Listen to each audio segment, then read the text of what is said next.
अस्सलामुअलैकुम। आज के दौर में मालूमात को सिर्फ लिखना काफ़ी नहीं, बल्कि इन्हें मौसर और पुरकशिश अंदाज में पेश करना भी ज़रूरी है। इसी मकसद के लिए माइक्रोसॉफ्ट वर्ड में एक बेहतरीन फ़ीचर मौजूद है, जिसे स्मार्ट आर्ट कहते हैं। आज मैं आपको बताऊंगा कि स्मार्ट आर्ट क्या है, इसे कैसे इस्तेमाल किया जाता है और ये हमारे काम को किस तरह आसान और ज़्यादा प्रोफेशनल बनाता है।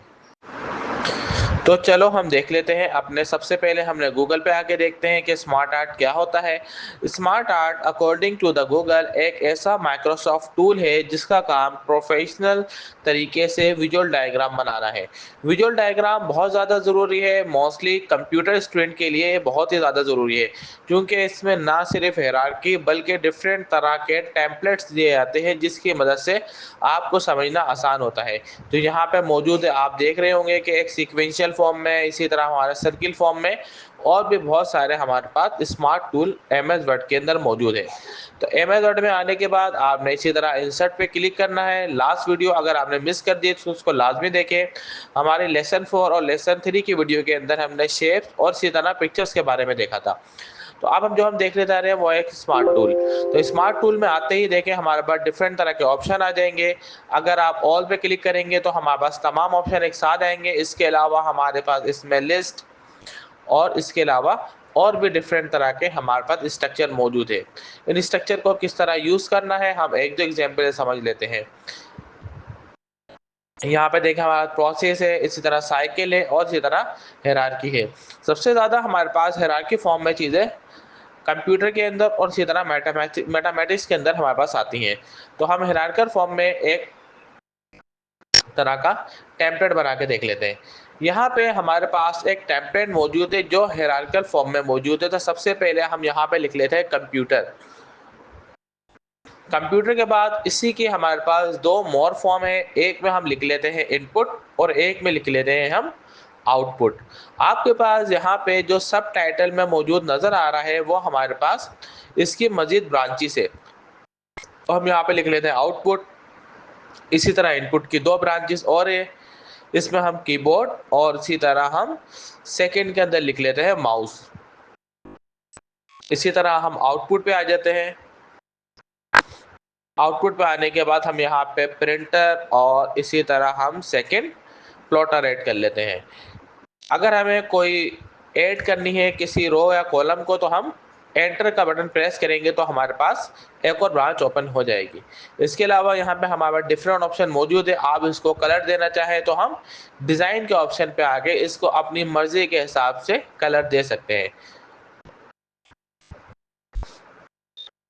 देखें इस तरह हम अपने किसी भी डायग्राम को इस तरह क्रिएट कर सकते हैं, ना कि आप किसी सॉफ्टवेयर का यूज़ करें बल्कि सिर्फ एम एस वर्ड में बासानी आप हायरार्किकल फॉर्म में किसी चीज़ को बासानी समझाने के लिए हम स्मार्ट टूल का इस्तेमाल करते हैं। अब इसको बिल्कुल बेसिक से देख लेते हैं। फॉर एग्जांपल यहाँ पे मैंने सिर्फ लिखा कंप्यूटर। अब मुझे अगर कोई एंटर करूँगा तो इससे क्या होगा, मेरे पास उसके सामने ही एक और ब्रांच ओपन हो जाएगी। अब मुझे इसमें लिख लेता है इनपुट। अब मुझे ये जो ब्रांच है वो कंप्यूटर के नीचे चाहिए, तो मैं इसके लिए यूज़ करूँगा टैब का बटन। याद रखिएगा, अगर मुझे किसी भी ब्रांच को किसी दूसरे का पार्ट बनाना है, मज़ीद इसके इनपुट मुझे ऐड करने हैं, तो इसके लिए मैं टैब का यूज़ करूँगा। जैसे ही मैं टैब का बटन प्रेस करूँगा तो वो मुझे इसकी ब्रांच बन जाएगी। अब कंप्यूटर के अंदर मेरे पास आता है इनपुट। अब इनपुट के अंदर मुझे मज़ीद ऐड करना है तो मैं एंटर दबाऊँगा तो वो मुझे इसके सामने नज़र आएगा।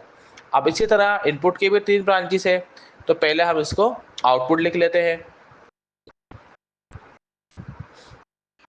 इनपुट में हमने सबसे पहले कीबोर्ड लिखा। अब कीबोर्ड क्योंकि इनपुट की ब्रांच है, हम टैब का बटन प्रेस करेंगे तो मेरे पास इनपुट की ब्रांच बन के आ जाएगी और इसी तरह मैं एंटर करूंगा तो मेरे पास उसकी मजीद इनपुट की ब्रांच ओपन हो जाएगी। इसी तरह कीबोर्ड माउस अगर मुझे दो बनानी है, इसी तरह मैं एंटर का बटन प्रेस करूंगा तो मेरे पास वो इनपुट के सामने शो हो जाएगी। इसी तरह आउटपुट है। अब आउटपुट की दो ब्रांचेस है, पहले मैं एंटर करूंगा, एंटर के बाद टैब का बटन प्रेस करूंगा तो मेरे पास उसके नीचे वो शो होगी। इसी तरह प्रिंटर और अगर मैं दोबारा एंटर करूंगा तो इसी तरह प्लॉटर।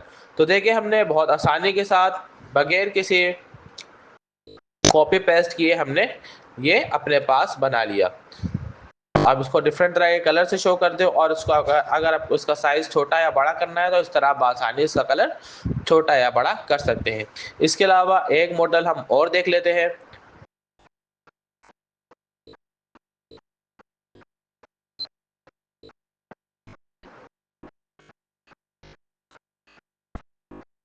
यहाँ पे हम साइकिल देख लेते हैं। साइकिल में हमारे पास, आपको याद होगा कि हमने कंप्यूटर में मैट्रिक क्लास के अंदर एक टॉपिक पढ़ा था। जो मैट्रिक क्लास के स्टूडेंट हैं उनको पता होगा कि हमारे पास एक हायरार्की फॉर्म में चीज़ें आती हैं जो साइकिल वाइज चलती है। जैसे हमारे पास planning, analysis, design, development, testing, तो ये तमाम चीज़ें साइकिल वाइज चलती है कि पहले प्लानिंग होती है, फिर एनालिसिस होता है, फिर डिज़ाइन, और फिर डेवलपमेंट, और फिर टेस्टिंग। तो ये तमाम चीज़ें आप साइकिल में इस तरह लिख सकते हैं। इन तमाम को लिखने के बाद आपके पास यहाँ पे 3 ऑप्शन मौजूद हैं। अगर आप चाहें तो राइट टू लेफ़्ट, तो राइट टू लेफ़्ट भी कर सकते हैं। जैसे मैं राइट टू लेफ़्ट करूँगा तो मेरे पास जो एरो है वो दूसरी सिम में शो होंगे। ये देखें, जैसे मैं राइट टू लेफ़्ट करूँगा तो मेरे पास ये ऑप्शन इस तरह शो हो रहा है। 2 ऑप्शन आप समझ लें लाज़मी, एक है हमारे पास डिमोट, एक है प्रोमोट। जिस तरह हमारे पास ऑर्गेनाइजेशन बेस में डिमोट और प्रोमोट होता है, इसी तरह प्रोमोट का मतलब होता है किसी ब्रांच को ऐड करना, और इसी तरह डिमोट का मतलब होता है किसी ब्रांच को रिमूव करना। इसके डिफरेंट स्टाइल मौजूद हैं, डिफरेंट कलर मौजूद है। आप अपनी मर्जी के हिसाब से जिस तरह विजुअल देना चाहें आप इसको विजुअल यहाँ पे दे सकते हैं।